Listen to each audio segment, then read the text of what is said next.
Hello' স্বাগতম মোৰ অন্য এটি ব্লগলৈ। আজি শুই উঠি ৰাতিপুৱাৰ পৰা ভাবিলোঁ এটা ব্লগিং কৰিম, কি কৰোঁ দিনটো কেনেকৈ কৰোঁ আৰু তাৰে অকণমান দেখাম বুলি ট্ৰাই কৰিম। এয়া ৰাতিপুৱা শুই উঠিলোঁ মানে ৰাতিপুৱা হৈ থকা নাই, 10:30 হ'ল, কিন্তু ৰাতিটো শুব নোৱাৰোঁ যে ইমান গৰম পৰিছে, জানেই চবতে অসমতে ইমান গৰম।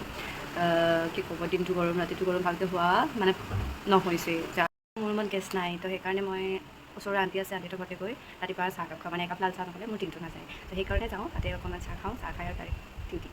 ৰাতিপুৱা আহিলোঁ, চাহ বনাই আছোঁ, লাল চাহ একাপ খাইহে দিনটো মানে মোৰ কাৰণে ষ্টাৰ্ট হয়। একাপ বনাই আনিলোঁ চাহ।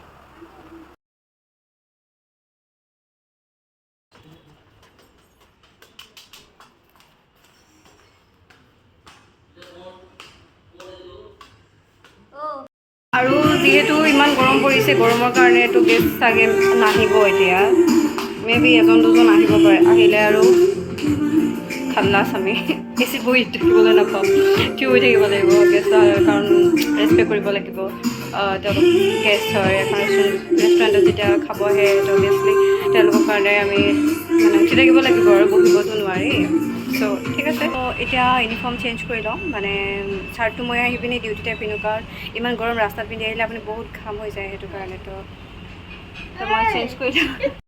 এয়া ইউনিফৰ্ম পিন্ধি ল'লোঁ, পিন্ধি নিজৰ কাম লেপটপটো চাৰ্জত দি ল'লোঁ, বেটেৰী একদম ল' হৈ আছে। তো এয়া বাহিৰৰ চাওকচোন পৰিৱেশটো কি ধুনীয়া হৈ আছে। দেন এয়া ভাত খাব গ'লোঁ আৰু আজি ভিডিঅ'টো সামৰণি মাৰিলোঁ। থেংক ইউ ফৰ ৱাচিং, বাই।